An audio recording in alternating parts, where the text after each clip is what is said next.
ఈ యోగా మీకు ఎప్పటి నుంచి అలవాటైంది? నుంచి అలవాటైంది. అంటే ఇప్పుడు మీరు 94 ఏళ్ళు కదా, ఇప్పుడు వయసు అంతే కదా? అవునండి. మీ లైఫ్ స్టైల్ ఎలా ఉంటుంది సార్? మార్నింగ్ నిద్ర లేచినప్పుడు పనుకుంటాను 4:45 లెగుస్తాను. మీరు పూర్వజన్మలు నమ్ముతారా? దొంగతనం చేసావు, మర్డర్లు చేసావు, ఇప్పుడు తప్పించుకున్నావు, కానీ దానికి ప్రతిఫలం ఉండాలి కదా. ఇప్పుడు మీరు బ్రాహ్మణులు అయిపోయారా? హిందువుల యొక్క పెద్ద ఉపద్రవం ఏమిటంటే మన దేవాలయాలని మన చేతుల్లో లేకుండా. అంటే సనాతన ధర్మానికి మీరిచ్చే నిర్వచనం ఏంటి సార్? ఎవని చే జంతు జగము ఎవని లోపల నుండి లీనమై ఎవని ఎందు లింగు పరమేశ్వరులకు మూల కారణం నమ్మరు అని అద్భుతమైన డెఫినిషన్ చేశాడు పోతాను. అమెరికన్ పండితులు మీ క్రైస్తవులు పెళ్లి చేసుకుంటే చర్చిలోకి వెళ్ళి ధ్యానం కూడా చేస్తారా మీరు? పూజా ధ్యానం చేస్తారా? పూజ చేయండి. మన సనాతన ధర్మంలో ఉన్నటువంటి కొన్ని ఇప్పుడు ఈరోజు చిన్నపిల్లల దగ్గర నుంచి స్మార్ట్ ఫోన్లు వాడుతున్నారంటే అప్పుడు మీరందరూ కలిపేసిన పునాదులు అందులో మీది ప్రధానమైన పాత్ర ఉంది. ఎంతో రిస్క్ తీసుకున్నాను నేను గవర్నమెంట్లో ఉండి. నేను టెలిఫోన్ జనరల్ మేనేజర్గా ఉన్నాను కలకత్తాలో. ఉండి ఒక ఆర్టికల్ రాశారన్నమాట అండి. Telephone this is useless company, telephone service, this is cheating you and it is a total loss అని ఆర్టికల్ రాస్తే ఇలా ఉండటం వలన టాటాస్ నన్ను గుర్తించారు. నమస్కారం. మనతో పాటు త్రిపురనేని హనుమాన్ చౌదరి గారు ఉన్నారు. వారు 94 ఏళ్ల యువకులు. శారీరకంగాను మానసికంగాను అన్ని రకాలుగాను చాలా దృఢంగా, చాలా శక్తివంతంగా, 20 ఏళ్ల కుర్రవాడి కంటే కూడా ఇంకా చాలా హెల్తీగా ఉన్నారు. నిరంతరం పనిచేస్తుంటారు, సమాజం కోసం ఆలోచిస్తుంటారు, భారతదేశం కోసం ముఖ్యంగా ఆలోచిస్తారు.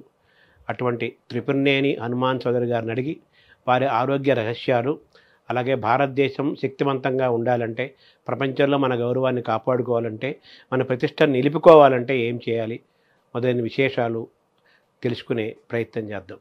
సార్ నమస్కారం. సార్ నమస్కారం. హనుమాన్ చౌదరి అన్నారు కదా, అంటే మీ ఇంట్లో వాళ్ళు ఆంజనేయ స్వామి భక్తులా? ఎలా పెట్టారు సార్ ఆ పేరు?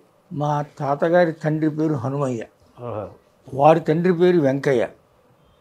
మన పేర్లు పెట్టుకోవటం అలా ఉండేది అనమాట అండి. ఈ వంశం అరయన్ వంశం నెల్పని కదా వివాహం అన్నట్టుగా అలా అందరి పేర్లు మా తాతగారు పెట్టి అవి పెట్టారనమాట అండి. మా అన్నయ్య గారి పేరు వెంకటేశ్వరరావు అని పెట్టారు, ఆయన పేరు పెట్టారు. వెంకయ్య పేరు. దాని తర్వాత వెంకయ్య గారి కొడుకు హనుమయ్య, నా పేరు పెట్టారు మా తాతగారు గారు హనుమాన్ చౌదరి అనమాట. వారసత్వం దాన్ని బట్టి తెలుసుకోవాలి. అదే మన యొక్క సంస్కృతి. వారసత్వాన్ని నిలుపుకోవాలి. మన వాళ్ళంటే గర్వపడాలి, అంతే సిగ్గుపడకూడదు అనమాట. అవును. త్రిపురనేని అనగానే ఎవరికైనా కానీ కాస్త చరిత్ర తెలిసిన వాళ్ళకి, తెలుగు వాళ్ళకి ముఖ్యంగా గుర్తుకొచ్చేది త్రిపురనేని రామస్వామి చౌదరి గారు. ఆ త్రిపురనేని రామస్వామి చౌదరి గారికి మీకు ఏమైనా అనుబంధము, బంధుత్వం ఏమైనా ఉందా? మా ముత్తాత వారి తండ్రులు అన్నదమ్ములు, అందుకే ఇంట్లో కుదులుగా కుదురు కొంతమంది అనమాట అండి. కానీ మేమంతా కూడా కలిసి ఉంటాం అనమాట, ఒకరికొకరిని ప్రకటించుకుంటాం. వాళ్ళు అమెరికాలోనే 30 కుదుళ్ళు ఉన్నాయి త్రిపురనేని వాళ్ళు. అబ్బో, 30 మంది ఉన్నారు. అంగళూరు నుంచి వెళ్ళిన వాళ్ళు దాదాపు 200-300 మంది ఉన్నారనమాట. ఎందుకంటే చదువు అంటే మహా ప్రేమ, మహా గౌరవం అనమాట అండి. దీనికి కూడా ఒక కథ చెప్పాల్సింది. 1946 అప్పుడు మనకు స్వాతంత్రం వచ్చిందా? లేదు. అక్కడ మా గర్ల్స్ అప్పర్ ప్రైమరీ స్కూల్ వరకే ఉండేది. ఒక ఆంగ్లో ఇండియన్ స్కూల్ ఇన్స్పెక్టర్ వచ్చింది మా గ్రామానికి, అంగళూరు గ్రామానికి అనమాట అండి. అప్పుడు గ్రామంలో ఉన్నటువంటి స్త్రీలంతా కూడా ఆవిడ చుట్టూ మూగి మాకు హై స్కూల్ కావాలి అన్నారు. ఎందుకు అంటే మా పిల్లలు, ఆడపిల్లలు నడిచి వెళ్తున్నారు గుడివాడ చదువుకుంటానికి హై స్కూల్కి. అలా వర్షాల్లో, శీతాకాలంలో, ఎండాకాలంలో నానా బాధలు పడుతున్నారు, మాకు హై స్కూల్. మా దగ్గర డబ్బు లేదండి అంది. అప్పటి వెంటనే వాళ్ళు ముక్కు పుడకలు, ఇవి గొలుసులు, గ్లాసులు, గాజులు ఇవన్నీ తీసి ఒక మూట పడతావాళ్ళు వాళ్ళ పేరు రాసి తీసుకోండి, ఇవి అమ్ముకోండి, ఈ డబ్బుతో మాకు హై స్కూల్ పెట్టండి అన్నారు. వెంటనే మద్రాసు వెళ్ళింది. మనకు స్వాతంత్రం లేదు. టంగుటూరు ప్రకాశ్ పంతులు గారు ముఖ్యమంత్రి, అవినాశలింగం చెట్టి గారు ఎడ్యుకేషన్ మినిస్టర్, ఈ Anglo Indian inspector of schools వెళ్ళి ఈ కథ చెప్పింది. ఆయన వెంటనే హై స్కూల్ శాంక్షన్ చేసి వారికి. అందుకని మాకు 46 నుంచే హై స్కూల్ ఉంది. బాయ్స్ హై స్కూల్ 1956, 10 సంవత్సరాల తర్వాత. ఆడవాళ్లే ముందు చైతన్యంగా ఉన్నారు. అందుకని గుట్టిపాటి బ్రహ్మయ్య గారని కాంగ్రెస్ లీడర్గా ఉండేవారు. అవును. మా ఊరికి అంగళూరు కాదు, ఇది అంగనాల ఊరు అన్నాడు అనమాట. చమత్కరించాడు ఆయన. అలాగే దాని తర్వాత ఈ 1983లో మన ఎన్టీ రామారావు గారు త్రిపురనేని రామస్వామి చౌదరి గారు ఊరు అంగళూరు. అప్పుడు డయట్ అని పెట్టాలని ప్రతి సంవత్సరం పెట్టాలనుకున్నాం. District institute of education and training అనేది. అవును. ఎంతో పెద్ద పెద్ద పెద్ద గ్రామాలన్నీ వచ్చినాయి ముందుకి. మా ఊళ్ళో పెట్టండి, మా ఊళ్ళో పెట్టండి. ఎక్కడే పెట్టాను నేను. త్రిపురనేని రామస్వామి చౌదరి గారు ఊరు అంగళూరులో పెడతాను అన్నాడు. పెట్టారు. అప్పుడు మా తమ్ముడు శేషగిరిరావు అని ఉన్నాడు. ఆయన 5 ఎకరాల భూమి సేకరించి కొంత డబ్బులు సేకరించి పెట్టారు. అప్పటి నుంచి కూడా ప్రతి సంవత్సరం 100 మంది టీచర్లు మా ఊరి నుంచి తయారై వెళుతుంటారు.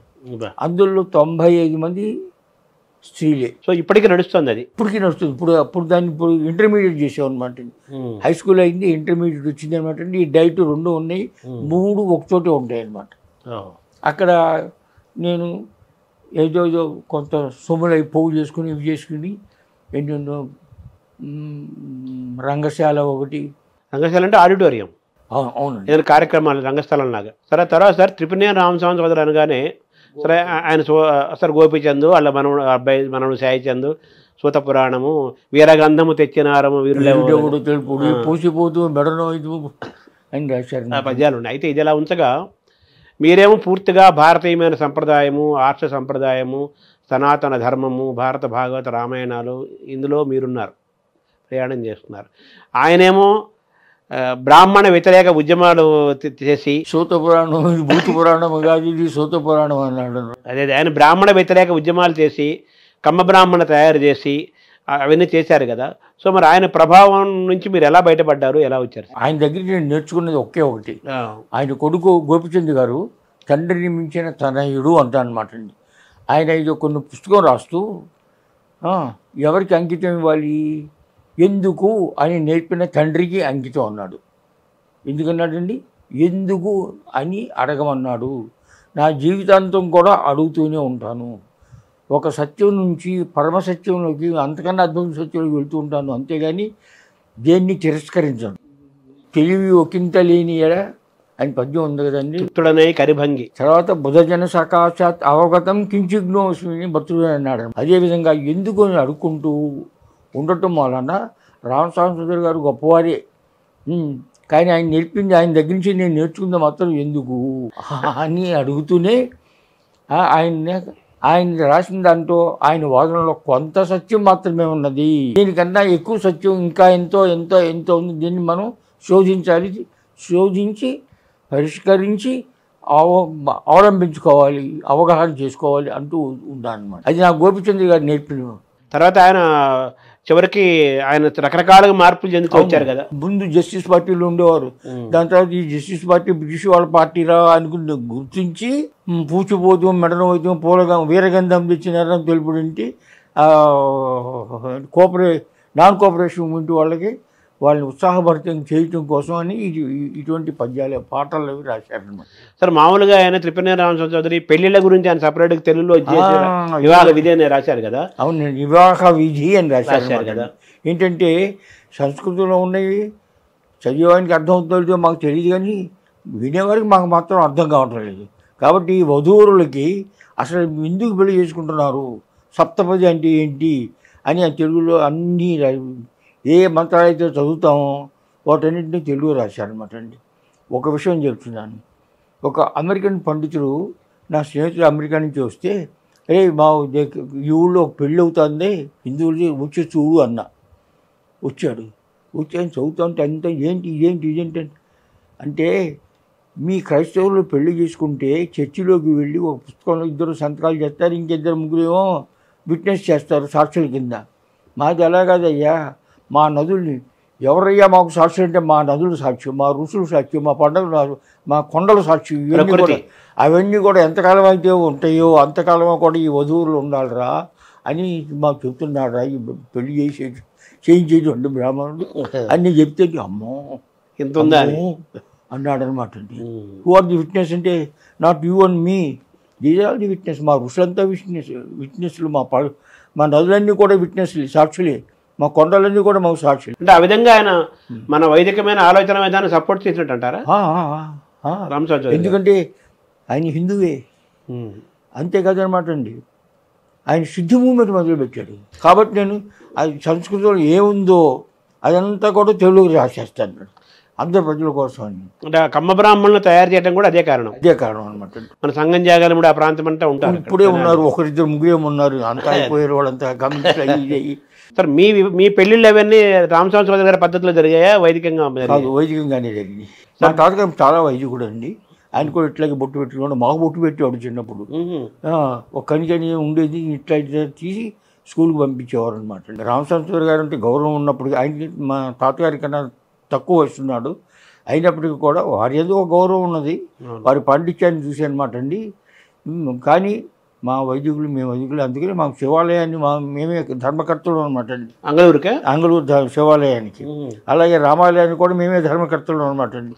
మాకు ఒక కుదుపు శివాలయాన్ని ధర్మకర్తలు. ఈయన గౌరి నా బరుగు శాల్వకు చిత్తము పల్లవింప భద్రాయత ముత్తే హరిహరంబగు రూపము దాల్చి విష్ణు రూపాయ నమశివాయ. అందుకని మా ఇద్దరు కూడా హరిహరులు ఇద్దరి మధ్య కూడా భేదం లేదు కాబట్టి మేము శివాలయాన్ని పోషిస్తాం, రామాలయాన్ని పోషిస్తాం. రెండింటిని కూడా పునరుద్ధరించాను నేను. మీ ఊర్లో, అంగళూరులో శిథిలావస్థలో ఉంటూ వాటన్నింటినీ కూడా బాగా పైకెత్తి చేసి ఇవన్నీ చేసి. తర్వాత మిమ్మల్ని గమనిస్తే మీకు జ్ఞాపక శక్తి కానీ, వినికిడి కానీ, తర్వాత నేను వచ్చారు మీరు యోగాసనాలు వేస్తున్నారు నేలపైన. అవును, మామూలు కొంతమంది కింద కూర్చోలేకపోతున్నారు. మీరు 94 ఏళ్ల వయసులో యోగాసనాలు వేస్తున్నారు, రాసుకుంటున్నారు, చదువుతున్నారు. ఈ యోగా మీకు ఎప్పటి నుంచి అలవాటైంది? 10వ సంవత్సరం నుంచి. 10వ సంవత్సరమే? 10వ సంవత్సరం నుంచి అలవాటైంది. అది కూడా రామస్వామి గారి యొక్క స్ఫూర్తిని అలవాటైపోయింది. అది కూడా ఎలాగంటే, మేము చిన్నప్పుడు ఆయనకి 1942లో గజారోహణం చేశారు గుడివాడలో అనమాట అండి. చేసినప్పుడు అంగళూరు వచ్చి, అప్పటికే తెనాల్లో ఉంటున్నారు ఆయన, అంగళూరు వచ్చి చూపునేటి కుర్రవాళ్ళందరినీ పోగు చేశాడు. అందులో నేను కూడా ఒకటి అనమాట అండి. ఏమని చెప్పాడంటే, బ్రాహ్మణులుగా బ్రహ్మజ్ఞానం కలిగిన వాళ్ళు కాబట్టి మనం కూడా బ్రహ్మజ్ఞానం కనుక తెచ్చుకున్నట్టయితే మనం బ్రాహ్మణులతో బ్రాహ్మణుని మించిన వాళ్ళు అవ్వాలి మనం. ఆయన ఎన్ని చెప్పాడో కానీ ఇది మాత్రం నాటుకుపోయింది. బ్రహ్మజ్ఞానులు బ్రాహ్మణులు, మనం బ్రాహ్మణులు అవ్వవచ్చు. ఆ జ్ఞానాన్ని సంపాదించినట్టయితే దీనికోసం నిరంతరం కృషి చేద్దాము. నేను హై స్కూల్లో చదువుతూ ఉండగా నెట్టమర్తి సత్యనారాయణమూర్తి కానీ సద్బ్రాహ్మణుడు అనమాట. మీ గురువు గారు? మా గురువు గారు. ఇక్కడ ముగ్గురు గురువుల యొక్క ఫోటోలు ఉన్నాయి, వరుసనే ఉన్నాయి అనమాట అండి. ఆ ముగ్గురికి నమస్కరించి కానీ కుర్చీలో కూర్చోను. ఎందుకంటే గురు బ్రహ్మ గురు విష్ణు అంటే వాళ్ళు నిజంగా కూడా అటువంటి వాళ్ళే. అంటే మీకు యోగా 10 ఏళ్ల వయసులో యోగా అన్నారు, అక్కడి నుంచి యోగా చేస్తుండేవాడు. మీరు ఇప్పటికి రోజు 10 ఏళ్ల వయసు నుంచి నిరంతరం చేస్తారు? ప్రతిరోజు చేస్తారా? ప్రతిరోజు చేస్తాను అనమాట. ఇప్పుడు 2-3 సార్లు చేస్తున్నాను అనమాట. అబ్బో! ఎందుకంటే శరీరం అంతా బాగా వంగుతానికి. అంటే ఇప్పుడు మీరు 94 ఏళ్ళు కదా, ఇప్పుడు వయసు అంతే కదా, 93 నుండి 94 అడుగు పెట్టారా? అవునండి. మీ లైఫ్ స్టైల్ ఎలా ఉంటుంది సార్? మార్నింగ్ నిద్ర లేచినప్పుడు పనుకుంటాను 4:45 లేస్తానండి. అక్కడి నుంచి ముందు ఫిజికల్ ఎక్సర్సైజ్ చేస్తానండి, భౌతికంగా అనమాట అండి. ఒక అరగంట అనమాట అండి. అంటే ఏం చేస్తారు సార్ ఫిజికల్ ఎక్సర్సైజ్ అంటే? కింద కూర్చొని చేస్తాను, నుంచుని చేయను. అదివరకు నుంచుని చేసేవాడిని, అన్ని చాలా చేసేవాడిని అనమాట అండి. ఇక్కడి నుంచి కిందకి పైకి అన్ని కైలేదట్లు చేస్తూ ఉంటాను. గంట 10 నిమిషాలు ఆసనాలు వేస్తాను. అబ్బో!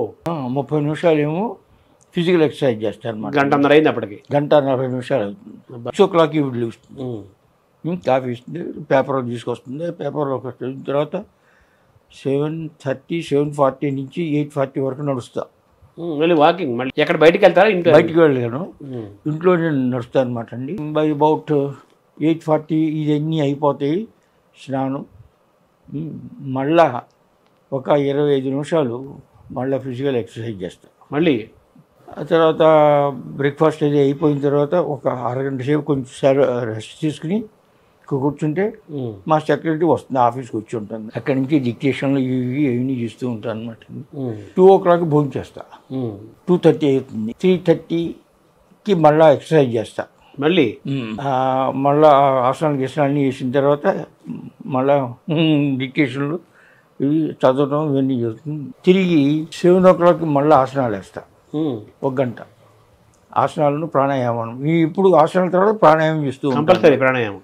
భోజనం 8 o'clock, between 8 and 8:30. 9:45, 10 o'clock go to bed and get up at 4:45. 10 కల్లా పడుకుంటారు? 10కి తప్పకుండా పడుకుంటారు. 4:45 కల్లా లేస్తారు. రోజుకి మీరు అనేక టైమింగ్స్లో ఆసనాలు వేస్తున్నారు, ఫిజికల్ శారీరకంగా ఫిజికల్ ఎక్సర్సైజ్ చేస్తున్నారు, ఆసనాలు చేస్తున్నారు, ప్రాణాయామం కూడా చేస్తున్నారు. అది మోస్ట్ ఇంపార్టెంట్. అక్కడ పడుకున్న ఫిజికల్ ఎక్సర్సైజ్ అయిపోగానే ఒక అరగంట సేపు అన్నా ప్రాణాయామం చేస్తా. అంటే ప్రాణాయామం అంటే మామూలుగా ఈ పూరకము కుంభకము డీప్ ఉచ్ఛ్వాస నిశ్వాసాలు లంబగా దీర్ఘమైనటువంటి ఉచ్ఛ్వాస నిశ్వాసాలు చేస్తే చాలు. Inhalation, exhalation. Fill up the lungs with oxygen and expel that నిశ్వాసం ద్వారా అనమాట. అంటే ఆ లంగ్స్ యొక్క స్ట్రెంగ్త్ని పెంచడానికి ఈ యోగాసనాలు ఏమేమి వేస్తారు సార్? ఏ ఆసనాలు వేస్తారు? పశ్చిమోత్తాసనం. పశ్చిమోత్తాసనం ఇప్పుడు చేస్తున్నారా? చాలా కష్టమైన ఆసనం కదా అది. ఈ తల తీసుకొచ్చి మోకాళ్ళ దగ్గర పెట్టాలి అది. ధనురాసనం. అబ్బో అది కష్టమైన ఆసనమే. మత్స్యాసనం. అవును, చేపలాగా అనమాట. పశ్చిమోత్తాసనము, ధనురాసనము, మత్స్యాసనము. సర్వాంగాసనం వేస్తారా? ఎక్సర్సైజ్ చేస్తా సర్వాంగాసనం బదులు. ఒక 10 ఏళ్ళ వరకు కూడా శీర్షాసనం కూడా వేసాం. అబ్బో 10 ఏళ్ళ నుంచి 10 ఏళ్ళ వరకు బాగున్నాం. సో శీర్షాసనం ఎంతసేపు వేసేవాళ్ళు సార్? దాదాపు 10 నిమిషాలు వేసాం. అబ్బో ఈ ఆసనాలు వేసినప్పుడు కూడా భగవద్గీత చదివేస్తా. లోపల నడుస్తుంటుంది అది. భగవద్గీత 18 అధ్యాయాలు కూడా ఆ శ్లోకాలు చదువుతుంటారు, ఆసనం వేస్తుంటారు. ప్రాణాయామం అప్పుడు వేయండి, అప్పుడు శ్లోకం చదువుతాను. తర్వాత మీరు ఆహార నియమాలు ఏంటి సార్? మీరు తీసుకున్న ఆహారం చాలా తక్కువగా తింటాను. నేను నాన్ వెజిటేరియన్ తీసుకోను. అవునా? మొదటి నుంచి అలవాట్లేదా? మొదట ఆర్మీలో కూడా ఉన్నాను, ఎన్సీసీలో కూడా ఉన్నాను అనమాట. ఆర్మీలో టెరిటోరియల్ ఆర్మీ అంటారు. అది ఎలా జరిగిందంటే కాలేజీలో ఉన్నప్పుడు ఎన్సీసీలో ఉండేవాడిని. అక్కడ కార్పొరేట్ 4 ఏళ్ళు ఉన్నాను అనమాట. దాని తర్వాత 1962లో చైనా వాళ్ళు అగ్రెషన్ వచ్చినప్పుడు we should be in the ఆర్మీని. నేను అప్పుడే డివిజనల్ ఇంజనీర్ అనమాట అండి. సో టెరిటోరియల్ ఆర్మీకి చేరదాం అనుకుంటే వాళ్ళు ఆర్మీ వాళ్ళు అన్నారు క్యారెక్టర్ సర్టిఫికేట్ ఇవ్వమో. క్యారెక్టర్ సర్టిఫికేట్ ఇవ్వమంటూ ఉంటారు. నేను ఇస్తాను అందరికీ క్యారెక్టర్ సర్టిఫికేట్ గెలిచిన ఆఫీసర్గా నేను ఇస్తానంటే అని అప్పుడు కృష్ణమణి గారికి ఉత్తరం రాశా, డిఫెన్స్ మినిస్టర్. నువ్వేమో అందరినీ ఆర్మీలో చేరమంటున్నావు, మీరు చేరదాం అనుకున్నట్టయితే వాళ్ళు వచ్చిన సర్టిఫికేట్ క్యారెక్టర్ సర్టిఫికేట్ ఇవ్వమంటున్నారు. ఇలా అయితే చైనా వాళ్ళని చంపే ముందు, తుపాకి పెట్టి వాళ్ళని చంపే ముందు వాళ్ళ అడ్రస్ కనుక్కోమని కూడా అంటారు వీళ్ళు అని రాశాను అనమాట అండి. వెంటనే ఆయన ఉత్తరం అందిన వెంటనే 5-6 ఆర్మీ వాళ్ళు వచ్చారు మా ఇంటికి.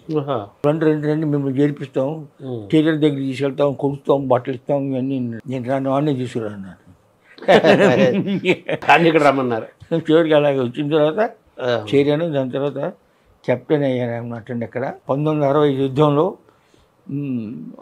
ఎన్లిస్టెడ్. చైనా యుద్ధంలో పాల్గొన్నారు మీరు? ఏం పాల్గొన్నా.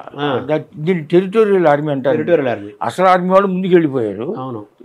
ఇక్కడ ల్యాండ్ ఆర్డర్ ఉంటాను ఇవన్నీ చేయడానికి అని టెరిటోరియల్ ఆర్మీ అని పెట్టారు. అంటే వరకు అడ్మినిస్ట్రేషన్ లాంటిది లేదు, దట్స్ ఆర్మీ. యూనిఫామ్ అన్నీ ఉంటాయి.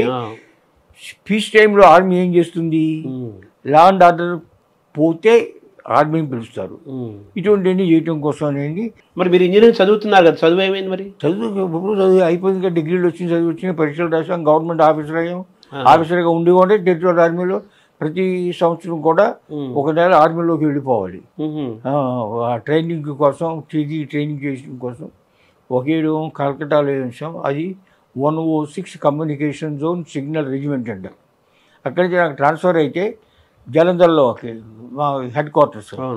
అప్పుడు 105 కమ్యూనికేషన్ జోన్ సిగ్నల్ రెజిమెంట్ 1965 వార్లో 2 ముందుకు రమ్మన్నారు అనమాట అండి. అంటే మీరు 10 ఏళ్ల వయసులో యోగాసనాలు ప్రారంభించటము, తర్వాత ఎన్సీసీలు ట్రైనింగ్ అవటము, ఇవన్నీ కూడా మీరు డిఫెన్స్లో చేరటానికి బాగా ఉపయోగపడ్డాయా? అవి ఉన్నా లేకపోయినా చేరవచ్చు. అవి ఉండటం వల్ల నాకు I continue to like that అనమాట. సో ఆ శిక్షణ ఈ డిఫెన్స్ కానీ మీరు చెప్పిన యోగాసనాలు డిఫెన్స్లో కొంతకాలం పనిచేయటము, ఈ 94 ఏళ్ల ఈ జీవిత క్రమంలో అది మీకు ఏమన్నా ఒక స్పిరిట్గా ఉపయోగపడుతుందా? చాలా ఉపయోగపడుతుంది అనమాట. నేను యుద్ధం అంటే నాకు చాలా ఇష్టం. వార్ఫేర్ గురించి నేను రాస్తూ ఉంటాను అనమాట అండి. ఇక్కడి నుంచి జరిగేవంతా కూడాను militarisation of space, weaponisation of software అని ఇంత చాలా రాశాను అనమాట. ఇవి జరగబోయి మనుషులు అక్కర్లేదు. సో నాన్నగారు ఏం చేసేవారండి మామూలుగా? వ్యవసాయం. రెండు పని ఏమి చేసేనమాట. ఎలాగంటే ఆయనకి 4 ఎకరాలు వస్తే 28 ఎకరాలు చేశాడు. అబ్బో. వేరే పని ఏమి లేదు, వ్యవసాయం చేయటం. ఒక్కో పిల్లలు పడుతుంటే 2-3 ఎకరాలు కొంటాం. ఇప్పుడు ఆ పొలం అంతా ఉందా? నాన్నగారు ఇచ్చింది చివరికి అంతా అమ్మేసేసాం అనమాట అండి. అయ్యో. అందరూ కూడా అంతే, బ్రాహ్మణులు ఎట్లా వచ్చారో మేము కూడా అట్లా అయిపోయాం.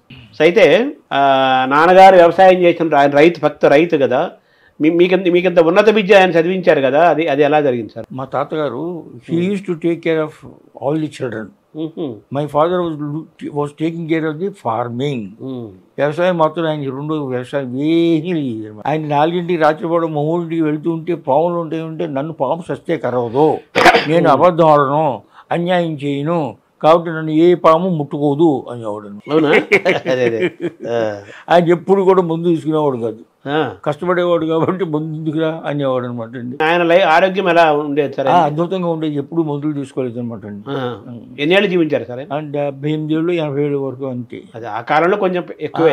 అయితే తాతగారి ప్రభావంతో మీరు నాన్నగారు రైతుగా ఉన్నారు, ఉన్నత విద్య. తాతగారు ఏమో చదువులందరూ he is the manager of the house. తాతగారు ఏం చేసేవారు మామూలుగా? ఆయన టైంలో వ్యవసాయం చేశారు. దాని తర్వాత ఆయన పంచాయతీ చైర్మన్గా కూడా ఉన్నారు అంగళూరుకి. రాజకీయాలు ఉన్నాయి? రాజకీయం కాదు అన్నమాట, గ్రంథాలయం.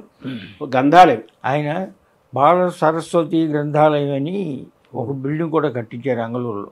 ఈ మధ్య నాకు ఆ ఫోటో పంపించారు ఎవరు. తాతగారు కట్టించారు. నాకు తెలుసు ఆయన కట్టించారని. ఆ రోజుల్లో 2000 రూపాయలకి పెద్ద బిల్డింగ్ వచ్చిందన్నమాట. దాని పేరు బాల సరస్వతి గ్రంథాలయం. అంగళూరులో గ్రంథాలయం 1905 నుంచి ఉంది. గ్రంథాలయ ఉద్యమం బాగా ప్రభావం చేసింది. చదువు అంతే, చదువు అంగళూరు అంటే చదువు. అంగళూరు ఎందుకంటే ముందు there is no girl, there is no woman who is not educated in Angaluru. There are men who are not educated, but there is no woman who is not educated. Sir తర్వాత మీరు అలా engineering చేశారు, engineering నుంచి డిఫెన్స్కి వెళ్ళారు, ఆకాశవాణి అన్నారు, మళ్ళీ telecommunication, ఇలా ఇంత మల్టీగా ఎందుకు మీ ప్రయాణం జరిగింది? విద్యకి అంతం ఉందా? జ్ఞానానికి అంతం లేదు. అంతం లేదు కదా, ఎన్నో నేర్చుకోవాల్సింది కదా. 1945-46లో ఏం జరిగింది చెప్పండి? యుద్ధం, సెకండ్ వరల్డ్ వార్ అయిపోయింది. సుభాష్ చంద్రబోస్ చచ్చిపోయాడు. ఐఎన్ఏటలు జరుగుతున్నప్పుడు నేను హై స్కూల్ SSLCలో ఉన్నా. మా బాల సంఘం అని పెట్టి అంగళూరులో ఓ రోజు ఊరేగింపులు చేసేవాడిని చేసింది. సుభాష్ చంద్రబోస్ జిందాబాద్, ఐఎన్ఏ జిందాబాద్, కెప్టెన్ లక్ష్మి జిందాబాద్ జిందాబాద్ కూర్చోండి. 45-46 సంవత్సరాలు అనమాట అండి. నాకు 42లో ఊహ ఏంటంటే, 42లో క్విట్ ఇండియా మూవ్మెంట్ జరిగింది కదా. అవును. రైలు పట్టాలు పీకేశారు కదా. మేము ఒకప్పుడు ఈ ట్రైన్ మీద మా ఊరి దగ్గర న్యూజల్లింగ్ రైల్వే స్టేషన్ ఉండేది, అక్కడి నుంచి గుడివాడ వెళ్ళి వచ్చేవాళ్ళం అనమాట అండి. ఒక రోజు వెళ్తే పట్టాలు లేవు, ఏమి లేవు అనమాట. ఇదంతా ఏం జరిగిందంటే, ఓహో క్విట్ ఇండియా మూవ్మెంట్, మా ఊళ్ళో వాళ్ళు వెళ్ళి పట్టాలు పీకేశారనమాట అండి. సో మొట్టమొదటిగా స్పృహ 40-41 నుంచి సెకండ్ వరల్డ్ వార్ వచ్చింది కదండి. అవి పేపర్లో ఉండేవి కదా, అన్ని ఎప్పుడు చదువుతూ ఉండేవాడిని. ఇప్పుడు 10 ఏళ్ల వయసు మీకు అప్పుడు. సార్ తర్వాత మీరు ఇందాక చెప్పారు ప్రారంభంలో పద్యం చదివి శ్రీయన గౌరి నా బరగని, మా ఊర్లో శివాలయానికి మేమే ధర్మకర్తలము, రామాలయానికి మేమే కర్తలము, మాకు శివ వైష్ణవ భేదాలు లేవు, ఇద్దరు హరిహరు ఇద్దరు ఒకరే అని చెప్పి అన్నారు కదా. మరే మీరు వైష్ణవనామం తీర్చుకున్నారు కదా, ఏంటంటారు? మా తాతగారు చిన్నప్పటి నుంచి పెట్టేవారు, మధ్యలో మానేశాను. అంటే కమ్యూనిజం వచ్చినప్పుడు, దాని తర్వాత ఈ కమ్యూనిజం అంతా పనికిమాలిందంతా ఇదంతా డొల్లా ఎందుకు అని అడగడానికి ప్రశ్నకు వచ్చింది. చాలా అర్థం చేసుకుంటాను సామాజిక పరిణామాలు ఎలా జరిగినాయి, ఆర్థిక స్థితిగతులు ఏమిటో, ఆర్థిక వ్యవస్థ ఏంటి, అది ఎలా పరిణమిస్తుంది, ఇవన్నీ చదువుకుంటానికి పనికి వచ్చింది కమ్యూనిజం. ఏమండి, దాని తర్వాత అనుమానాలు వచ్చినాయి. పేదరికం అంటున్నారు. పేదరికం ఎప్పుడు లేదు. మనం పేదవాళ్ళని ఏమన్నాం, దరిద్ర equated them to God himself అనమాట. ఇప్పుడు యేసుక్రీస్తు ఏమన్నాడు, the poor will inherit the earth అన్నాడు. అంటే యేసుక్రీస్తు టైంలో కూడా పేదవాళ్ళే ఉన్నారన్నమాట. పేదవాళ్ళు అనాది నుంచి కూడా మంది ఉన్నారు. మనిషి పుట్టినప్పుడు ఉన్నారు, ఉన్నవాళ్ళు మనిషి పుట్టినప్పటి నుంచి కూడా ఉన్నారు. దీనికి కారణం ఏమిటి అంటే, తరచి ఆలోచించగా ఉండగా పూర్వజన్మ సుకృతం కర్మ సిద్ధాంతము కంప్లీట్గా నమ్మవలసిందే. మీరు పూర్వజన్మలు నమ్ముతారా? అన్నీ అవును. ఇంతకన్నా గొప్ప ఫిలసాఫికల్ కాన్సెప్ట్ లేనే లేదనమాట అండి ప్రపంచంలో. ఏంటి పునర్జన్మ అనేది, కర్మ సిద్ధాంతం అనేది. కర్మ సిద్ధాంతం మోస్ట్ సైంటిఫిక్ అనమాట. దొంగతనం చేసావు, మర్డర్ చేసావు, ఇప్పుడు తప్పించుకున్నావు, కానీ దాని ప్రతిఫలం ఉండాలి కదా. నేను ఏ కుక్కగానో పుడతాం, అందుకని ఇంకేం అబద్ధాలు మోసాలు గీసాలు చేసేవాడిని మనం అన్నీ. ఈ నమ్మకం ఉండటం వల్లనే పోలీసులు లేకుండా మనకి న్యాయ వ్యవస్థ ఉండిద్దా, సామాజిక వ్యవస్థ. ఎందుకు అప్పుడు పోలీసులు ఉన్నారా ఏంటి? అవును, ఇంతమంది లేరు కదా. నీ కర్మ అంటే భయం అనమాట. అంటే స్వయం క్రమశిక్షణ, సెల్ఫ్ డిసిప్లిన్. అదంతా ఎవరు ఎక్స్ప్లెయిన్ చేశారనమాట అండి. ఇప్పుడు వేదాలు కొంతమందికే తెలుసు, అందరికీ తెలియాలని చెప్పి ఏం చేశాను అనమాట అండి, పంచమవేదం రాశాడు. అవును, వ్యాసుడు అనమాట. అంతే కదా భారతం. అసలు బేదరికం నుంచి ఎప్పటి నుంచో కూడా ఉంది, మనిషి పుట్టిన కాడి నుంచి ఉంది అనమాట అండి. అది కర్మ సిద్ధాంతమే ఎక్స్ప్లెయిన్ చేయగలదు, రెండోది ఎవడు ఏమి ఎక్స్ప్లెయిన్ చేయలేదు. సో మీరు దాని పట్ల మీకు ఎప్పుడు నమ్మకం కలిగింది సార్? మార్క్సిజం బాగా చదువుకున్న తర్వాత ఇట్ కెనాట్ ఎక్స్ప్లెయిన్ ఎనీథింగ్ అని, ఇట్ కెనాట్ ఎక్స్ప్లెయిన్ ఎవ్రీథింగ్ అని, పేదరికం నిర్మూలిస్తామని ఊరిని కోతలకు వస్తారే కానీ పేదరికం నిర్మించడం బ్రహ్మం కూడా కాదు.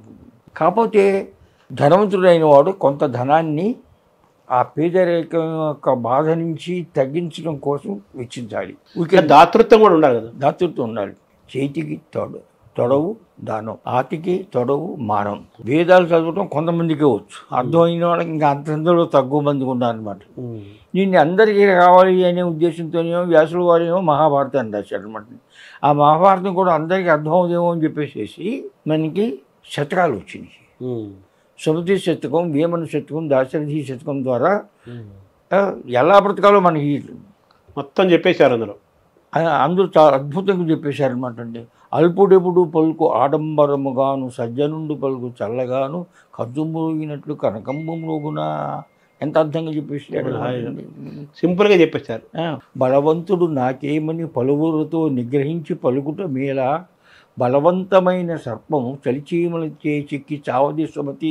ఏదో కూడా చచ్చిపోతుంది. అమెరికా వెళ్ళి వియట్నాం మీద యుద్ధం చేసి పైనుంచి కింద చేసి చచ్చిపోతామని చెప్పేసి ఒక బాంబులు వేసి 7 సంవత్సరాలు యుద్ధం చేసి తోకములకు పారిపోయారు. అదే అలాగే సోవియట్ యూనియన్ అమెరికాని 5 సార్లు ధ్వంసం చేయలేనటువంటి శక్తివంతమైనటువంటి సోవియట్ యూనియన్ పనికి మాలిన ఆఫ్ఘనిస్తాన్తో ఓడిపోయి పారిపోయారు. తెలుగు వాళ్ళకి ఈ సుమతి శతకమును, వేమన శతకమును అద్భుతమైనటువంటి జ్ఞానాన్ని సంపాదించేయమాట. సో మీ కర్మ సిద్ధాంతమే మలటానికి ఇవన్నీ కారణాలా? ఇవన్నీ అవును. అంటే ఈ ఎక్స్ప్లెయిన్ చేయడానికి పామరులు కూడా అర్థమైనటువంటి భాషలో ఎలా బ్రతకాలి, సూక్ష్మ జ్ఞానం అంటాం సార్, కామన్ సెన్స్ అంటాం చూసారా. ఆ కామన్ సెన్స్ని వేదాల్లో నుంచి భారతంలో తీసుకొచ్చి భారతంలో నుంచి ఈ శతకాల్లోకి తీసుకొచ్చాం అనమాట. ఇంగిత జ్ఞానం అంటారు కదా ఇదనమాట అండి. ఈ భారతీయ తత్వం యొక్క గొప్పతనం ఏమిటంటే, నీ రాయటం రాకపోవచ్చు, చదవటం రాకపోవచ్చు, కానీ జ్ఞానం ఉందన్నమాట. ఏ విధంగా వచ్చింది? హరికథల ద్వారా వచ్చింది, బుర్రకథల ద్వారా వచ్చింది, జానపద గేయాల ద్వారా వచ్చింది. ఇవన్నీ మిమ్మల్ని ప్రభావితం చేసి ఇటువైపు ఆకర్షణ గురి చేసాయి. ఇవన్నీ ప్రభావం చేయటం వల్లనే సనాతన ధర్మం నిజంగా సనాతనమైనది. అంటే సనాతన ధర్మానికి మీరిచ్చే నిర్వచనం ఏంటి సార్? ధర్మం అంటే ఏంటండి? ఇతి ధారయతి, దట్ విచ్ అఫోర్డ్స్ దిస్ యూనివర్స్. ఎవరిని చేయి జనించు జగము, ఎవరిని లోపల నుండి లీనమై, ఎవరిని ఎందు పరమేశ్వరుడు మూల కారణం నమ్మడు అని అద్భుతమైన డెఫినిషన్ చేశాడు పోతన. తర్వాత ఇందుగలడందు లేడని సంజయము లేదు, చక్రి సర్వోపగతుండు ఎండెంది వెదికిన అందే ఉన్నాడు, అరిముండ కొడక అన్నాడు. హిరణ్యకశిపుడు అంటే తను కింద ఉన్నాడంటే తన్నాడు, వచ్చాడు దేవుడు, నరసింహుడు వచ్చాడు, చూపించన్నాడు అనమాట. ఇంత అద్భుతమైనటువంటి సాహిత్యం ఉన్నది. ఎంత చిన్న మాటలతో చెప్పారనమాట అండి. గజేంద్ర మోక్షం ఎటువంటిది అనమాట. అలా వైకుంఠపురంబులో నగరిలో ఆమో శరికించప్పుడు శంఖ చక్రమును చేదు సంధింపడు, ఏ పరివారంబును చేరడు, అబ్బరగపతిని పందింపుడు. ఇవన్నీ చెప్తా అంటే ఒక సంవాదం జరిగినదే బిట్టు శ్రీనివాసరావు పోతారు. అవును. సో ఇవన్నీ మిమ్మల్ని మార్చాయి. అవును, ఇవన్నీ మిమ్మల్ని మలిచాయి. వీటన్నిటికీ నాకు మళ్ళీ మా కారణం ఏం చెప్తాను. రామస్వామి గారు చిన్నప్పుడు మనం బ్రాహ్మణులు మించినటువంటి జ్ఞానాన్ని అదే బ్రహ్మ జ్ఞానం తెచ్చుకోవని చెప్పాడు అంటాడు. ఇప్పుడు మీరు బ్రాహ్మణులు అయిపోయారా? అవును, ఇంకా చదివితేనే నేను ఇంకా బ్రాహ్మణుడు అవుతాను అనమాట. సద్బ్రాహ్మణులు అవ్వాలన్నాడు ఆయన. ఓహో, మళ్ళీ ఆచారంతో బ్రాహ్మణం కాదు, మనం నిజంగా బ్రాహ్మణం అవ్వాలన్నాడు. సద్బ్రాహ్మణం అవ్వాలన్నాడు, బ్రహ్మజ్ఞానం పొందడం. అందుకని మా ఊళ్ళో ఇలా ఉన్న వాళ్ళంతా కూడా ఏం చేశారంటే దిగ్గిరాల శేషాద్రి సత్శాస్త్రి, అరే వీడు పుట్టుకతో శాస్త్రి రా, మన నిజమైన శాస్త్రులు అన్ని ఎప్పుడెప్పుడో పద్యాలన్నీ మీరు చెప్పేస్తున్నారు. తర్వాత మీరు జీవితాన్ని 94 ఏళ్ల వయసు అనేక రంగాల్లో టెలికాం అనగానే మీరు వస్తారు, అనేక రంగాలు ఉన్నాయి. టెలికాం ఒక విషయం చెప్తాను. డిపార్ట్మెంట్లో చేరిన తర్వాత ఎంతోమంది టెలిఫోన్ లేవు ఎంపీల దగ్గర సంతకాలు, వీళ్ళ దగ్గర సంతకాలు, ఎందుకు టెలిఫోన్ అందరి దగ్గరికి ఎందుకు వెళ్ళటం లేదు అని బాగా శోధించి మా చరిత్ర అంతా, టెలిఫోన్ డిపార్ట్మెంట్ యొక్క చరిత్ర అంతా, దీని ఒకే ఒక కారణం, ఇది ప్రభుత్వం యొక్క గుత్తాధిపత్యంలో టెలికమ్యూనికేషన్ ఉండటం వలన, దానికి కావాల్సిన పెట్టుబడి పెట్టకుండా ఉండటం వలన ఈ టెలిఫోన్లని అన్నార్తుల్లాగా టెలిఫోన్ ఆర్తులు తయారయ్యారా, అప్లికేషన్ పెడితే అప్లై నో రిప్లై రా, ఇదంతా ఉంది. దీనికి ముందు ఏమిటి అంటే ఇది గవర్నమెంట్ దగ్గర నుంచి బయటికి వెళ్ళాలి. Apply no reply, that is the position of the telephone డిపార్ట్మెంట్లో. ఒకే రేట్ ఎక్కడి నుంచి ప్రపంచంలో ఏ పోస్ట్ కార్డుకి రామేశ్వరం దగ్గర నుంచి హిమాలయం వరకు 50 పైసలు, 90 పైసలు, 30 పైసలు అంతే అనమాట. ఇలా చేయాలని చెప్పేసి నాకు ఇది ఒక యజ్ఞం. లేకపోతే చిన్న 3 ఏళ్ళకి తక్కువ వయసు ఉన్నవాడు 4 ఏళ్ళు ఉంటే అప్పుడే వాడుతున్నాడు మొబైల్ ఫోన్. ఇప్పుడు మొబైల్ ఫోన్ అనమాట. స్మార్ట్ ఫోన్ వచ్చింది కదా, హాత్మే టెలిఫోన్ వచ్చేసేసింది అనమాట అండి. అందుకని ఇవన్నీ సాధించినందుకు చాలా సంతోషం. నేను ఎంతో యుద్ధం చేశాను. మీ ఇంటికి వచ్చేది ఎవరంటే గవర్నమెంట్ సర్వెంట్, ఒక్క పోస్ట్ మ్యాన్.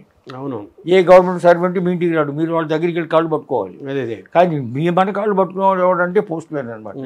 ఈ రోజు మన చేతిలో ఇప్పుడు ఈ రోజు చిన్నపిల్లల దగ్గర నుంచి స్మార్ట్ ఫోన్లు వాడుతున్నారంటే అప్పుడు మీరందరూ కలిపేసిన పునాదులు, అందులో మీది ప్రధానమైన పాత్ర ఉంది. దీనికి ఎంతో రిస్క్ తీసుకున్నాను నేను. గవర్నమెంట్లో ఉండి గవర్నమెంట్కి వ్యతిరేకంగా ప్రైవేట్ వాళ్ళు మీరు, నేను టెలిఫోన్ జనరల్ మేనేజర్గా ఉన్నాను కలకత్తాలో.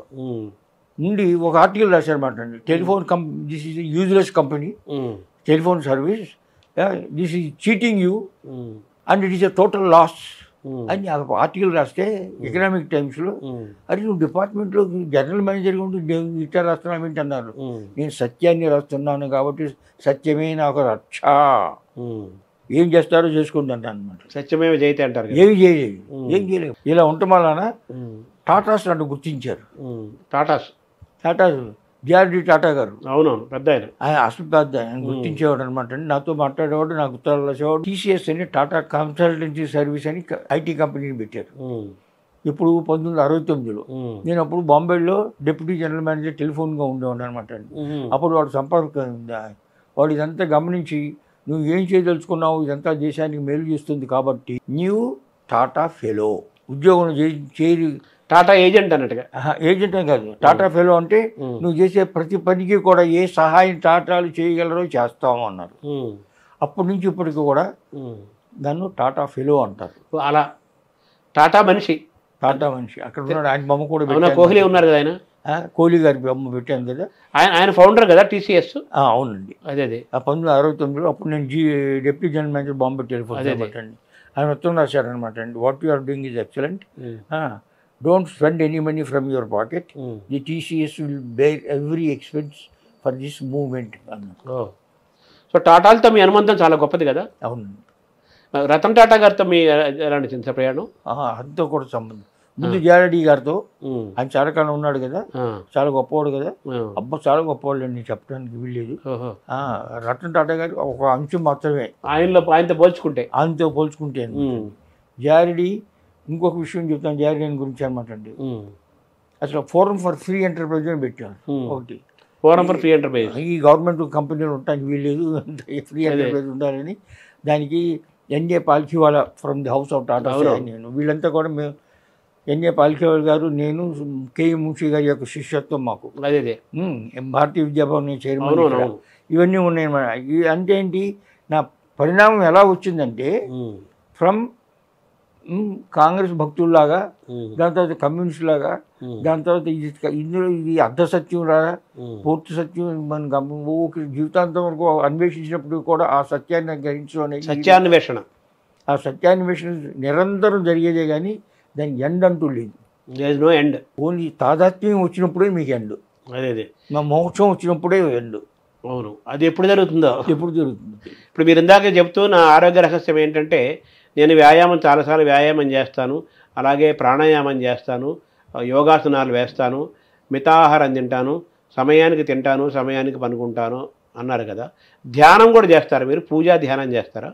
పూజ చేయను. మన సనాతన ధర్మంలో ఉన్నటువంటి కొన్ని శ్లోకాలు అద్భుతమైనటువంటి శ్లోకాలు అని ఏమన్నాను, సహనావతు సహనౌ భునక్తు సహ వీర్యం కరవావహైః మా విద్విషావహైః తేజస్వినావధీతమస్తు సర్వే సుఖినో భవంతు సర్వే నిరామయాః. ఎన్ని ఉన్నాయి చూసారా, ఏకం సత్ విప్రా బహుధా వదంతి, ఈ సూక్తులు ఉన్నాయి చూసారండి, అద్భుతమైనటువంటి సత్యాన్ని. Not liking is different from hating. Correct. అలాగే I think that tomorrow is going to be better then today అనుకుంటా ఇప్పుడు కూడా. సో అంటే పాజిటివ్ థింకింగ్ ఉండాలన్నమాట. రేపు చచ్చిపోతాం, ఈ దేశం అంతా నాశనం అయిపోతాను ఏడుతుంది ఏడు. అవును, రేపటి పట్ల ఆశావాద దృక్పథంతో పాజిటివ్గా ఉంటాం, ఆప్టమిస్టిక్గా ఉండటం. సో ఇవన్నీ కూడా మీకు అవి నేర్పాయి. అయితే మీరు ఈ జీవితానికి మీరు ఇచ్చే నిర్ణయం నిర్వచనం ఏంటి సార్ జీవితానికి? తాదాత్మ్యాన్ని పొందటానికి ప్రయత్నించు, నీకు వీలైనంత వరకు కూడా మానవ సేవ చెయ్యి. మా గృధ కశ్యసిద్ధనం ఈశావశ్యం వ్యక్తించి జగత్యం జగత్ తేన త్యక్తేన భుంజితా మా గృధ కశ్యసిద్ధనం. ఎంత అద్భుతం. అంటే జీవితం అంటే ఏంటి? What is life? లైఫ్ అంటే నువ్వు did you choose your life? We did not choose our life. మన కర్మను బట్టి మనం మనిషి అయ్యాం, లేకపోతే కుక్క కింద ఉండేవాడు, కింద ఉండేవాడు. అరవిందో ఏమన్నాడు అనమాట అండి, man will become super man అన్నాడు. Man will become super man అని. ఇప్పుడు ఆర్టిఫిషియల్ ఇంటెలిజెన్స్ వచ్చిన తర్వాత దాని సహాయంతో, కృత్రిమ మీద యొక్క సహాయంతో సహజ మేధానికి పరిమితం ఉండకుండా ఎదుగుతున్నాం అనమాట అండి. ఇంకా అరవింద్ ఇంకేం చెప్పాడంటే, మనం ఎవల్యూషన్, మానవుడు చిన్న జీవితం నుంచి పై జీవితానికి కోతుల నుంచి థియరీ ఆఫ్ ఎవల్యూషన్ ఉంది కదా, Darwin. But why do you think that it will stop with man? Why should evolution stop with man? Man will become super man అన్నాడు Aurobindo. That's what we are becoming now. అంతే. ఆయన ద్రష్ట కాబట్టి ఆలోచించి evolution does not stop with man. పురుగు నుంచి పుట్ట నుంచి పైకి వచ్చి కోతిగా వచ్చి మనిషిగా వచ్చి మనిషి అక్కడే ఎందుకు అయిపోతాడు అనుకుంటున్నావు? అంటే జీవితం అంటే మీరు మీ ఆలోచన ఏంటి సార్ జీవితం అని అర్థంగా చెప్పాలంటే? మనిషిగా పుట్టడం అనేది మా అదృష్టం.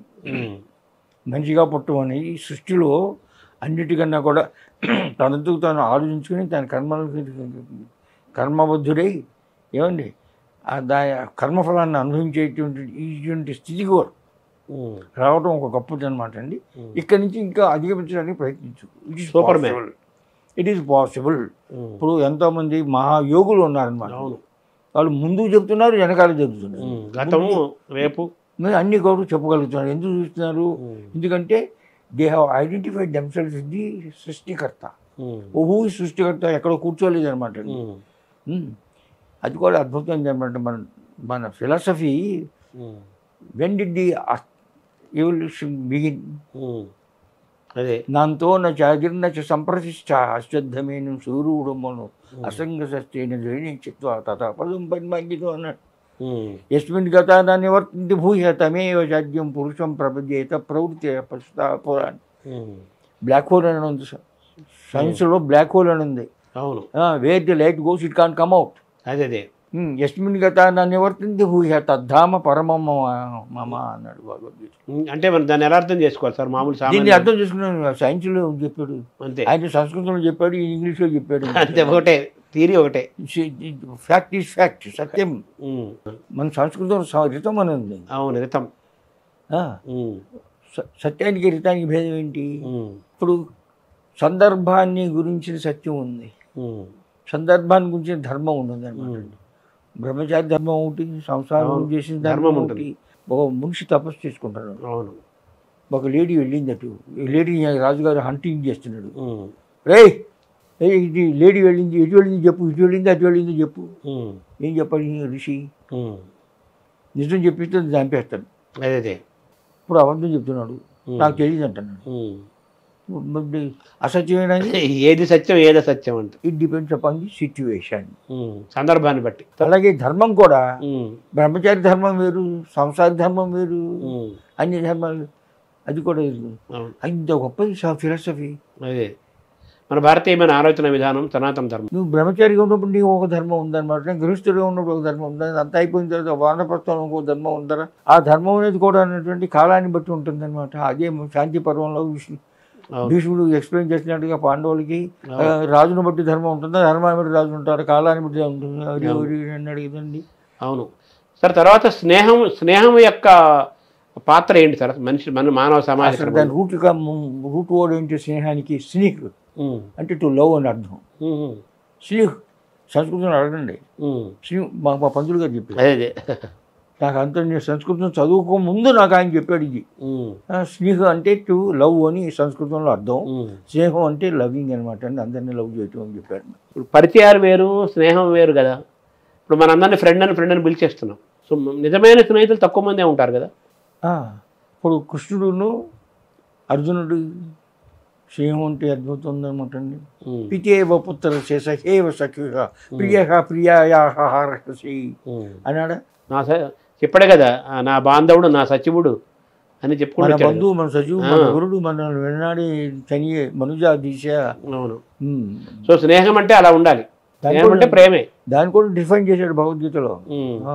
పితేవ పుత్ర సఖేవ సఖిగా ప్రియ ప్రియాయాహ అంటే ప్రియురాల్లాగా ఉండాలి, కంపానియన్ ఈజ్ అని ట్రావెలర్గా ఉండాలి. పితేవ పుత్రస్య హీఈస్ లైక్ తండ్రి టు ది సన్.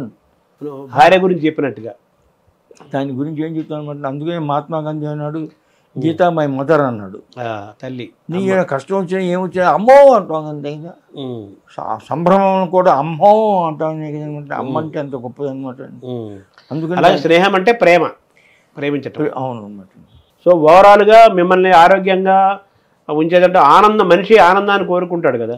మీరు ఆనందం ఎక్కడి నుంచి డ్రైవ్ చేసుకుంటున్నారు, చూసారండి? ప్రతి సన్యాసి కూడా చివరికి ఆనందం అని పేరు ఉంటుంది వాళ్ళలో. Vivekananda, Satyananda, Dayananda, Purnananda. So what does man want? ఆనందం. మీరు ఆనందాన్ని ఎలా ఎక్కడి నుంచి తెచ్చుకుంటున్నారు, ఎలా తెచ్చుకుంటున్నారు? మనం ఎలా తెచ్చుకోవాలి? మనిషి ఆనందాన్ని ఎలా పొందాలి, ఆనందం ఎలా తెచ్చుకోవాలి? ఇతరులు ద్వేషించకుండా ప్రేమించగలిగినట్టయితే ఆనందం వస్తుంది. మీరు ప్రాక్టీస్లో ఉన్నారు. అది చాలా కష్టం, కానీ చేయాలి అనమాట అండి. అదే చాలా కష్టం. ఒకప్పుడు కోపం వస్తుంది, తప్పుకోవాలి దాన్ని. టీకే డీప్ బ్రీత్ అని చెప్పారనమాట. సో మీరు ఆనందంగా ఉన్నారా? ఆనందంగా ఉన్నాను. అంటే మామూలుగా జ్ఞానానందం అంటారు కదా, జ్ఞానం వల్ల కూడా ఆనందం కలుగుతుందిగా. ఇప్పుడు కర్మయుగానికి జ్ఞాన యుగంలో పుస్తకాలు ఉన్నాయి కదా, అందుకు అడుగుతున్నాను నేను. అది చదువుతాం, దాని గురించి తిరిగి ఎప్పుడన్నా మళ్ళీ తిరిగి చదువుతాం. అబ్బో సార్ ఇది చదివానా అనిపించడం, ఇది తెలుసుకున్నానా అని. ఇప్పుడు మామూలుగా జ్ఞానానందమయం దేవం నిర్మల స్ఫటికాకృతిం అన్నారు కదా, ఆధారం సర్వ విజ్ఞానం హయగ్రీం ఉపాస్మయ అన్నారు. అంటే మంత్రం అలా ఉంచితే జ్ఞానానందమయం దేవం అన్నారు. జ్ఞానం వల్ల ఆనందం కలుగుతుంది అంటారు కదా. జ్ఞానం కర్మయోగశ్చ నిష్క్రేయస్కరో ఉభౌ తయస్తు కర్మ సన్యాస కర్మయోగో విష్యతే. ఇంకొకటి ఏమన్నా నైజ్ఞానేన సదృశం పవిత్రమే విద్యతే ప్రణిపాతేన ప్రశ్నేన సేవయ ఉపదేశంతి జ్ఞానం జ్ఞానిన తత్వదర్శిన అన్నాడు ఇంకో చోట. అన్నీ సత్యాలే, కొన్ని పాక్షిక సత్యాలు, అదే కొన్ని పాక్షికమైనవి, ఉచితమైన. అవును, ఇందాక మీరు చెప్పారు సందర్భాన్ని బట్టి మారుతుంటే. ఎటు చూసినా ఇంట్లో లోపలంతా పుస్తకాలు, బయటంతా మొక్కలు చెట్లు, ఇవన్నీ మీకు ఆనందాన్ని కలిగించే అంశాలు. తర్వాత మీరు ఒంటరిగా ఉన్నట్ల ఇప్పుడు మీరు ఎలా దీన్ని ఎలా మీరు మిమ్మల్ని ఒంటరిగా ఉన్నాను అనుకోవట్లేదు. అదే నాకు పక్షులు పొద్దున్నే ఎప్పుడు తెలిస్తే నాకు పాటలు కిలకరావు విని ఆసనాలు వేస్తుంటే, ఎక్సర్సైజ్ చేస్తుంటే, పక్షులు అనిపిస్తుంది అనమాట, పలకరిస్తున్నట్టు మిమ్మల్ని. సో ఓవరాల్గా మీరు ప్రజ్ఞాభారతిలో మీరు ప్రధానమైన పాత్ర ఉంది. అలా ధర్మరక్షణ ఒక దాన్ని కూడా స్థాపన చేశారు. అలా భారతీయ ఆర్ష సంప్రదాయం పట్ల ప్రయాణం. భారతీయుల యొక్క హిందువుల యొక్క పెద్ద ఉపద్రవం ఏమిటంటే మన దేవాలయాలని మన చేతుల్లో లేకుండా ప్రభుత్వాల చేతుల్లో పెట్టి భ్రష్టు పట్టించటం. వీటిని ఎలా విడిపించాలి? మన కాన్స్టిట్యూషన్లో పార్ట్ 3 అది ఫండమెంటల్ రైట్స్ అనమాట అండి.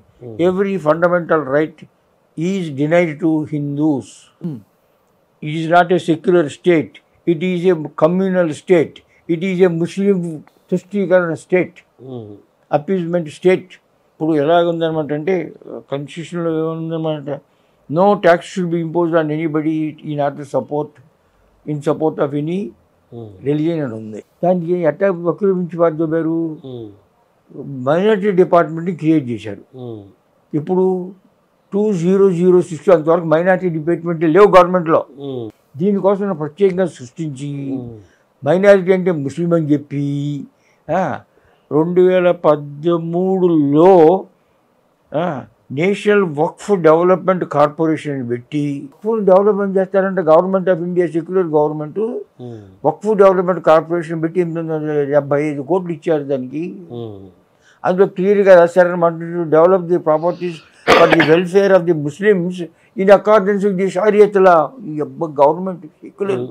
అదే తర్వాత మళ్ళీ మన ఎప్పుడో మీరు మాట్లాడుతూ 2045 కల్లా ఈ దేశం ముస్లిం దేశం అయిపోతున్నారు. ఇప్పుడు already it is being west Bengal అయిపోయింది ముస్లిం గవర్నమెంట్. వాళ్ళు షీఈ్ ఇన్వైటింగ్ ముస్లిమ్స్. ముందు కమ్యూనిస్టులు తీసుకొచ్చారు ఓట్ల కోసం. Immediately after partition west Bengals Muslim population was 17%. Now it is 30%, 37%. వాళ్ళందరూ తీసుకురావటం వల్ల అనమాట అండి. అదే ఇప్పుడు 1951 సెన్సస్ ప్రకారం కేరళలో Hindus were 65%. Today they are 51%. After 5 years they will become 45%. ఈ విధంగా అయిపోతుంది అనమాట అండి. సో దీనివల్ల 2045 కల్లా ముస్లిం డామినేషన్ అవుతుందంటారు. That's what they aiming. ఇప్పుడు ముస్లిం ఓట్లు లేకుండా కాంగ్రెస్ గెలవదు.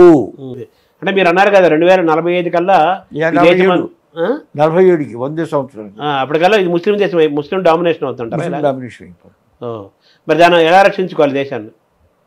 నువ్వు హిందువా, రెడ్డివా, కమ్మవాడివా అని ఆలోచించు ముందు. నేను హిందువుని, నేను ఇంట్లో హిందువుని, నేను ఇంట్లో కమ్మవాడిని, బయటికి వెళ్తే నేను హిందువుని ఆయన స్పృహ రావాలి. అంతా కలిసి యుద్ధం. ఇప్పుడు కంచి స్వామిని జైల్లో పెట్టి ఎవరైనా యుద్ధం చేశారా? కులం డామినేట్ చేస్తుంది ఇప్పుడు మతాన్ని.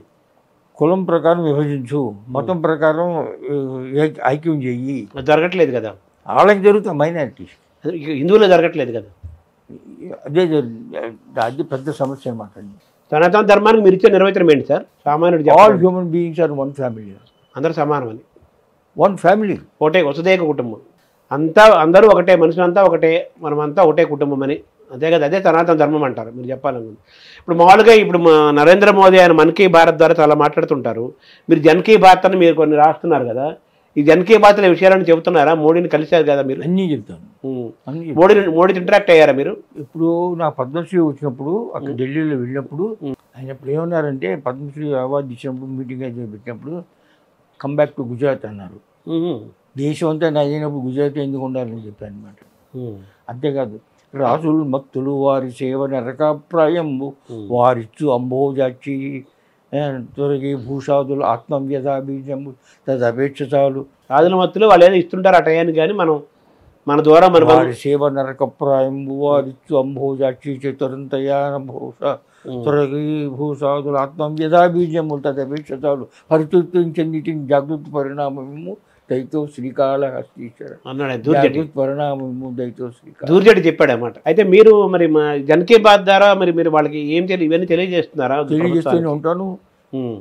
ఆయన ఆన్సర్ ఉన్నా లేకపోతే నాకు వేరే అదే కర్మణ్యేవాధికారిస్తే మా ఫలేషు కదాచన. నేను చేయవలసింది నేను విజయం చేస్తాను. చూద్దాం. కర్మ సిద్ధాంతం. ఇప్పుడు ప్రజ్ఞాభారతి మీ ఇదిలో నడుస్తుంది. త్వరలోనేమో లోకమంతం పేరుతో ఒక పెద్ద ఉత్సవాన్ని ప్రణాళిక చేస్తున్నారు. ఆర్టికల్ వస్తుంది దాన్ని. అదే ఇప్పుడు ఏంటి సార్ లోకమంతం యొక్క దాని లోకమంతం ఏంటంటే ఇది టార్గెటింగ్ ది సో కాల్డ్ మనం ట్రైబల్స్ అంటాం చూసారండి.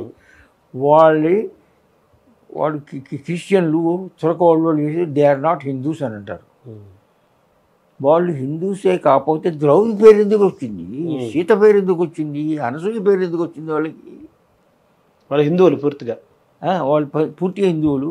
అంటే హిందువులు ఏం చేస్తున్నారు, మన చెట్టని పుట్టని గుట్టని అన్నిటినీ అరే సహజీవనం చేస్తున్నారు. అవి లేకపోతే నేను బతకను రా. 84 లక్షల్లో అవన్నీ కలిసి ఉంటేనే ఈ విషయం ఉన్నది. అందుకని వాళ్ళు కూడా మనవాళ్ళేను, వాళ్ళు వనవాసీయులు. వన కొంతమంది ఇందాక పర్వతీయులు అంటున్నారు చూసారా, ఉమ్, పర్వత ప్రాంతాల్లో ఉన్న వాళ్ళు ఉన్నారు. అవును. ఇప్పుడు మణిపూర్లో జరిగేది ఏం జరుగుతుంది అనమాట అండి. ఈ హిందువులు ఉన్న చోట డెన్సిటీ ఎక్కువ, ఉమ్, ఏరియా తక్కువ అనమాట అండి. అందులో వీళ్ళు కుదించుకుపోతున్నారు. వాళ్ళు 80% of the area is under Nagas and hopes అనమాట అండి. Only 20% is in the valley. ఈ 20%లోని 55% వాళ్ళు ఉండవలసి వచ్చింది అనమాట. అక్కడ ఉద్యమం వస్తుంది. సో ఈ లోకమంతం ద్వారా మీరు చెప్పాలనుకుంది ఏంటి సార్?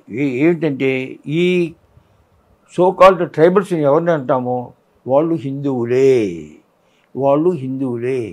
ఇది సువిశాలమైనటువంటి భూమి భారతదేశం. ఇందులో ఒకే రకమైన మనుషులు ఎలా ఉంటారండి? ఎడారి ప్రాంతం ఉన్నది, నదులు ఉన్నాయి, అరణ్యాలు ఉన్నాయి, ఇవి ఉన్నాయి, గుట్టలు ఉన్నాయి, పుట్టలు అన్నీ ఉన్న చోట్ల మనుషులు ఉంటాయి. గుట్టల్లో ఉండేవాడు, కొండల్లో ఉండేవాడు, తీర ప్రాంతంలో ఉండేవాడు, జాలడిగిన నేను ఒక మాదిరిగానే ఉండవు. మా వేషాలు ఒక మాదిరిగానే ఉంటాయి, ఉండవు. మా ఫిజిక్ ఒక మాదిరిగానే ఉంటుందా? ఉండదు. మా రంగు ఒక మాదిరిగానే ఉండదు. మా భాష ఒక మాదిరిగానే ఉండదు. అయినప్పటికీ కూడా హిందూ ధర్మం ఏం చెప్తుందన్నమాట అండి, పుట్ట చిట్ట గుట్ట ఎన్నిటిని పూజించు, అవన్నీ ఉండాలి. నాగుల చౌదరి ఏం చేస్తాం, పాము పుట్టలో నీళ్ళు పాలు పోస్తాం, ఎందుకు పోస్తామని అనమాట అండి. అది బతకాలి. సర్వ జీవరాశులు అన్నింటినీ మనం గౌరవిస్తాం, పూజిస్తాం. జీవరాశులు జడరాశులు కూడా పూజిస్తాం. అదే మొత్తం అన్ని రాశులని. ఇప్పుడు సైన్స్ ప్రకారం జడం అనేది where life is in the minutest form. అదే ఇప్పుడు వంతెనలో అలసిపోతాను అంటాం, వైర్ ఆగిపోతుంది. 40 ఏళ్ళు 60 ఏళ్ళు వచ్చిన తర్వాత వంతెన ఎందుకు పడిపోతుంది, ఐరన్ బ్రిడ్జ్ కూడా పడిపోతుంది అనమాట, అది కూడా ఆగిపోతుంది. సో లోకమంతం ద్వారా చెప్పేది ఏమిటంటే, ఎవరినైతే మనం ట్రైబల్స్ అంటున్నామో వాళ్ళు ట్రైబల్స్ ఏదో పేరు పెట్టింది బ్రిటిష్ పెట్టాడు, మనం పెట్టలేదు. మనం ఏమంటాం, వనవాసి అంటుంటాము. అందుకనే పార్వతీయులు అంటున్నాయి. పర్వతీయుల్లో ఉన్నవాళ్ళు అంతా మన పార్వతి పేరు ఎందుకు వచ్చింది? పర్వతరాజ పుత్రులు కాబట్టి. బంజారా హిల్స్, జూబిలీ హిల్స్ అక్కడ ఉండేవాళ్ళందరూ పార్వతీయులే కదా. అవును. సో ఓవరాల్గా మీరు కమ్యూనిస్ట్ సిద్ధాంతం నుంచి కొంతకాలం మార్క్సిజం చదువుకొని కమ్యూనిస్ట్గా ఉండి, తర్వాత కొంతకాలం తిప్పనే రామచంద్ర ప్రభావం ఉండి ఎందుకు అని ప్రశ్నించడం నేర్చుకొని, తర్వాత ఈ శతకాలు భారత భాగవత రామాయణాలకు దగ్గరవుతూ సంపూర్ణంగా సనాతన ధర్మం పట్ల ఒక గొప్ప విశ్వాసము, ఈ భారతదేశం పట్ల ఒక గౌరవము, అవి మిమ్మల్ని ఊపిరిగా నిలిచి దానికే మీరు అంకితమైనట్టుగా చెప్పాలా? అవును, మీ జీవితం అంతా. అబ్సల్యూట్. అదే ఒక చివరికి ఒక విషయం చెప్తాను అనమాట. అసలు కాలం అంటే ఏంటంటే టైం అంటే ఏంటి, దైవం అంటారు. దానికి అది ఎక్కడ? అందుకనే మనం ఎవరు ఎక్స్ప్లెయిన్ చేయలేడు దీన్ని. మనం సైక్లింగ్. సర్వభూతాన్ని కౌంతేయ ప్రకృతి యాంతి మామికాం కల్పక్షయే పునస్తాన్ని కల్పాదౌ శ్రీరామ్యహం ప్రకృతి స్వాం అవష్టభ్య సంభవామి పునః మాయాధ్యక్షేణ ప్రకృతిగా సూయతే సచరాచరం. ఎంత సైన్స్ ఇది, ఎంత సైన్స్ అనమాట. ఏంటన్నారు సార్ కాలం గురించి మన వాళ్ళు ఏమన్నారు? సైక్లిక్. దానికి బిగినింగ్ ఎండ్ లేదనమాట. కాలానికి టైం ఎక్కడ ఉందండి? కాలచక్ర తిరుగుతూ ఉంటుంది. కాలం సృష్టి అనేది ఇది సైక్లిక్. కల్పాంతం నాలో ప్రకృతి విలీనమైపోవటం, మళ్ళా కల్పాదౌ సృజామ్యహం, నా ప్రకృతిని ఆధారంగా చేసుకుని మళ్ళా జీవం లైఫ్ వస్తుంది. అంటే కాలచక్రంలో లైఫ్ అంతా అయిపోతుంది. Everybody enters into that indefinable power అనమాట అండి. అది ఆ పవర్ ఎవరు సృష్టించాడు, దాన్ని ఎవరు చెప్పలేడు అనమాట. కాలాన్ని అన్నాడు కదా శ్రీకృష్ణుడు. అహం కాలో వస్తుంది, కాలక్షయ కాలహ కలయతామహం అన్నాడు. ది టైం చేంజెస్ ఎవ్రీథింగ్ అని చెప్పాడు. కాలాలు అన్నీ మారిపోతుంటాయి, కాలం అన్నింటినీ మారుస్తుంటాయి. కలయతాం I am time which brings change. I am కాలహ కలయతాం అహం, I am the changer at the time అని చెప్పాడు అనమాట. సో కాలాన్ని మీరు విశ్వసిస్తారు? మనం కాలం చేసే ఉంటాం మనిషి. అదే ఈ మానవ సంబంధాలు కానీ, మంచి చెడు కానీ, సుఖ దుఃఖాలు కానీ, ఇవన్నీ కూడా కాలంలో మారిపోతూ ఉంటాయి కదా. అవును. అదే ఆ సిద్ధాంతాన్ని నమ్ముతారు. సో మీరు మీ జీవితం పట్ల తృప్తిగా ఉన్నారా? వెరీ హ్యాపీ, చాలా సంతృప్తిగా ఉన్నాను అనమాట. అప్పుడప్పుడు కొన్ని దుఃఖం కలిగించే విషయాలు ఉంటాయి అనమాట అండి. But we have to overcome them. This morning I had this one gas అయిపోయింది, ఆర్డర్ చేయలేదన్నారు, ఎవరో చేసి సంబడి ఎల్స్ చేసేదాన్ని ఎట్సెట్రా. కాఫీ టైం లేదు, డోంట్ వరీ అబౌట్ కాఫీ, నా పని నేను చేసుకున్నాను ఆవిడ వాళ్ళతో మాట్లాడి ఏదో ఇచ్చి కాఫీ చెప్పించింది. సో మీ ప్రాజెక్టులు ఏమున్నాయి సార్ ప్రస్తుతం? Liberate the temples, liberate the temples, దేవాలయాల్ని లిబరేట్ చేసి హిందూ సమాజానికి అప్పచెప్పాలి. ఎలా చేయాలి? ఇంతవరకు 121 మంది జడ్జిలు of the supreme court and high court judges Shri Venkateswara స్వామిని దర్శించుకున్నారు. లేటెస్ట్తో 121 నంబరు. అంతా నా దగ్గర లిస్ట్ ఉంది. మేము హిందూ ధర్మం ఎందు విశ్వాసం ప్రకటించేందుకు చాలా సంతోషిస్తున్నాను. కొంతమంది సిగ్గుపడతారు, నువ్వు హాయిగా వెళ్ళి వచ్చావు, కానీ మీకు ఈ విషయం ఎందుకు తోచలేదు ఏమిటంటే చర్చిలు క్రైస్తవ వాళ్ళ యొక్క యజమాన్యంలో ఉంటే, మసీదులు తురక వాళ్ళ యొక్క యజమాన్యంలో ఉంటే, మా దేవాలయం మా యజమాన్యంలో ఎందుకు లేదు అని నువ్వు ఎందుకు అడగలేదు? ఇప్పుడు నీకు ప్రాగండి ఈ ప్రశ్న నీకు ఎందుకు తోచలేదు? ఎన్నో నువ్వు పోస్ట్ కార్డు మీద తీసుకుని సోమోటోగా సమర్శిస్తున్నావు కదా, నువ్వు ప్రభుత్వాన్ని సమర్శించు. అరే నువ్వు సెక్యులర్ గవర్నమెంట్ రా, దేవాలయాలు ఎందుకు పాలిస్తున్నావురా, అందులో క్రిస్టియన్లు ఎందుకు పెడుతున్నావురా ధర్మకర్తలుగా, చైర్మన్లుగా, ఇవన్నీ ఎందుకు అడుగు నువ్వు అని ఉత్తరం రాస్తూ ఉంటావు. జవాబులు రాయరు వాళ్ళు. అంటే అంత రాజకీయమయం కదా అంతా కూడా. రాజకీయం ఇది ది కాలనైజ్డ్ మైండ్. మెకాలీ ఎడ్యుకేషన్ ఏం చెప్పాడంటే వాడు, అరే నీ దేశం అంతా తిరిగాను, స్కూల్ లేని గ్రామం లేదు. అంటే మన విద్యా విధానంలో మార్పు రావాలంటారా? మార్పు చేసాడు కదా జగన్. ఏం చేసాడు? ఇంగ్లీష్ మీడియం పెట్టాడు కదా. అంటే మొత్తం దేశపరంగా రావాలి. ఎందుకంటే బ్రిటిష్ ఆడు ఉన్నప్పుడు నాకు నీతి చింతక పుస్తకం పాఠ్యాంశంగా ఉండేది, ఇప్పుడు తీసేట్లో పారేసాయి. నేను బ్రిటిష్ ఆడు ఉన్నప్పుడు శ్రీకృష్ణ నిర్యాణం అని నాకు ఉందన్నమాట అండి. మున్నుగ్రాటలో వరహంబుకై ముక్కంటితో పోరుతో కన్నీరినడు దేవు చెమ్మ అని సన్నాహంబున కాళ్ళకేయ నివాత కవచాది దైత్య తంపుతో కన్నీరెన్నడు దేవు తండ్రి చెప్పుమా కళ్యాణమే చక్రికి. అంటే మీరు మామూలుగా ఇంజనీరింగ్ చదివారు, ఇంజనీరింగ్తో పాటు సంస్కృతం చదువుకున్నారు, శతకాలు చదివారు, కావ్యాలు చదివారు. సంస్కృతం తర్వాత నేర్చుకున్నా చెప్తున్నాను, ఇవన్నీ చదువుకున్నారు కదా మీరు. అలాగే మల్టీగా తయారవ్వాలి కదా యువత కూడా, యూత్ అవ్వాలి. అలా కాకుండా ఇప్పుడు అందరూ IT IT IT IT PT అంటున్నారు. అదే ఇంకా రెండో ఏమీ అర్థం కాదనమాట అండి. రెండోది ఏం అర్థం కాదు, అక్కర్లేదు, డబ్బు డబ్బు డబ్బు డబ్బు అనమాట. సో విద్యా విధానంలో మార్పులు రావాలి. తర్వాత సంస్కృతం మన జ్ఞానం అంతా వేదాల్లో సంస్కృతంలో ఉందంటారు కదా. అవునండి, సంస్కృతం తేవ రావాలి కదా బాగా. ఒక్క వేదం అంటారండి, ఎన్నో వేదాంగాలు కాకుండా కూడా మహాభారతంలో అది సంస్కృతంలో ఉంది కదా. అవును. సో సంస్కృత భాష మన విద్యా విధానంలో శక్తివంతంగా రావాలి కదా. అవును అవును. దానికి మీరు ఏమన్నా గవర్నమెంట్ భారతీయ విద్యాభవన్ ఉందా ముంషి గారు? అవును, మహాద్రష్ట చెబుతాను. మహాభారతం ఇంగ్లీష్లో కనుక లేకపోయినట్టయితే మనకి చాలామందికి తెలియదు. రామాయణం ఇంగ్లీష్లో, రాజాజీని పిలిచి రాజాజీ నువ్వు రామాయణం రాయి, మహాభారతం రాయి, అందరికీ తెలిసేదని మహానుభావుడు అనమాట. భారతీయ విద్యాభవన్ పెట్టి చివరికి ఆయన ఏం చేశాడంటే మై టెస్టమెంట్ అండ్ ఎడ్యుకేషన్ అని రాశాడు. టెస్టమెంట్ దాన్ని నేను తిరిగి పబ్లిష్ చేశా. అందులో ఏం చెప్పాడంటే గురువు అంటే శిల్పి. శిల్పి ఏం చేస్తారంటే కొండ మొక్కను తీసుకొచ్చి రాతి మొక్కను తీసుకొచ్చేసేసి దేవుని తయారు చేస్తారు, రాయిని శిల్పంగా చేస్తారు. చుడుగొని రాము పాదములు సోగిన ధూళి వహించి రాయి ఏర్పడ ఒక కాంతమయ్య అనట పన్నుగా ఈతని పాదరేణి ఎడబడి నోడసోక ఇది ఏమగును అని సంశయాత్ముడై కడిగి గుండు రాము కంజయుగంబు భయంబు పెంపునను. ఏం కావాలి దానికి?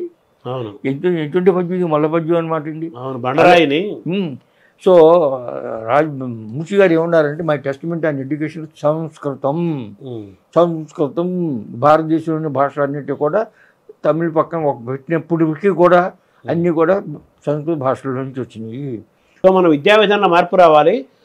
సంస్కృతం మన ప్రధానంగా భాషగా ఉండాలి కదా. మళ్ళీ అది కూడా నేర్పాలి కరం భాషలతో పాటు, అన్ని భాషలతో. ఇంగ్లీష్ను కూడా నేర్చుకోవాలి తప్పకుండా. ఎందుకంటే ప్రపంచీకరణ జరుగుతూ ఉండడం వలన ఇంగ్లీష్కు ఎక్కువ మంది మాట్లాడుతూ ఉండడం వలన అది కూడా మన భాషే, దాన్ని కూడా అసహించుకోవద్దు.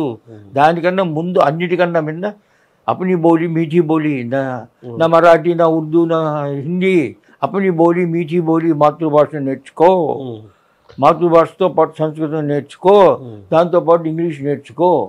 బహుభాషా కోవిదుడు పివి నరసింహారావు 26 భాషలు వచ్చంట. అవును. పివి నరసింహారావు గారు, వాజ్పేయి, శంకర్ దయాళ్ శర్మ, వీళ్ళందరితో మీకు అనుబంధం కదా బాగా. సో ఓవరాల్గా మీ మమ్మల్ని అన్నీ ఉన్నాయి. మొరార్జీ దేశాయ్ ప్రభావం ఉందా మీ పైన? ఉంది.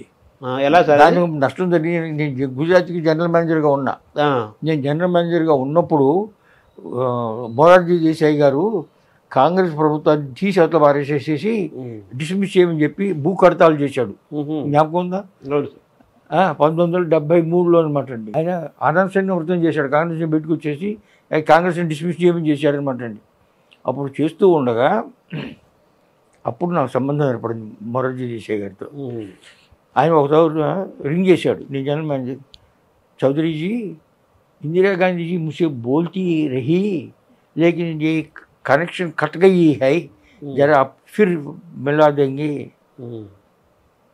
Sir I will find out. Then I rang up Seshan who was the secretary to Indira Gandhi.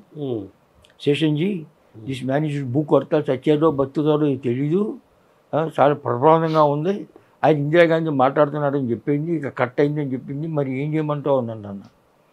Wait I will come find out అంటే ఫైండ్ అవుట్ అని he went to Indira Gandhi. Indira Gandhi say deny it. So station told me deny it. So I rank up Morarji Desai and told him, sir this is what Hess happened. Station G says that there is no conversation. नहीं मैं बात कर रहा था అన్నాడు అనమాట. అప్పుడు ఇందిరాగాంధీ నన్ను కసిపట్టింది ఆ రోజున. ఏంటి 1974 మా మంత్రి గారు బహుగుణ మంత్రి, ఆయన నాకు పద్మశ్రీ ఇవ్వాలని 42 మందిని సూపర్ సీడ్ చేసిన పైకి రావాలని రాశారు. దానికి కారణం ఏంటంటే ఇప్పుడు పిఎన్ భగవతి అని పేరు విన్నారు కదా, జస్టిస్ భగవతి, ఆయన chief justice of high court of Gujarat అనమాట అండి. ఆయన దగ్గరికి టెలిఫోన్ మీద ఎవరో కేసు వేస్తే, అరే నా దగ్గర రాజా జస్టిస్ హనుమాన్ చౌదరి ఉన్నారు, ఆయన దగ్గరికి వెళ్ళి ఆయన జస్టిస్ చేస్తాడు అన్నాడు. మొరార్జీ దేశాయ్ ముద్ర ఉంది మీకు, కానీ మొత్తం పద్మశ్రీ వచ్చిందిగా మీకు. ఎప్పుడు వచ్చింది? మొన్న మోడీ వచ్చింది. అదే మొన్న అంటున్నాను, మోడీ గవర్నమెంట్లో వచ్చింది. టెలికాం టిహెచ్ చౌదరి అంటే టెలికాం హైదరాబాద్ చౌదరి అని పేరు చేసి. అదే సార్, థ్యాంక్ యూ సార్. మీది ఒక అపారమైన జీవితం, అనేక అంశాలు ఉన్నాయి, చాలా అంశాలతో మీ జీవితం ఉంది. అది ఎన్ని ఎపిసోడ్లు చేసినా సరిపోదు. ఓవరాల్గా మీ ఆరోగ్య రహస్యాలు, మీ జీవన ప్రయాణం, జీవితం పట్ల, ఆనందం పట్ల, నాలెడ్జ్ పట్ల, దేశం పట్ల కొన్ని మీ ఆలోచనలు, అభిప్రాయాన్ని ఈ కాస్త సమయంలోనే కొంత పంచుకొని తెలుసుకునే ప్రయత్నం చేసి రేపటి తరాల వాళ్ళకి కూడా మీ జీవన విధానం తెలియాలి అనే ఉద్దేశంతో చేశాము. ఇంకో సందర్భంలో మిమ్మల్ని ఇంకా చేద్దాము, కొన్ని ఎపిసోడ్లు కూడా చేద్దాము. నమస్కారం సార్. నమస్తే.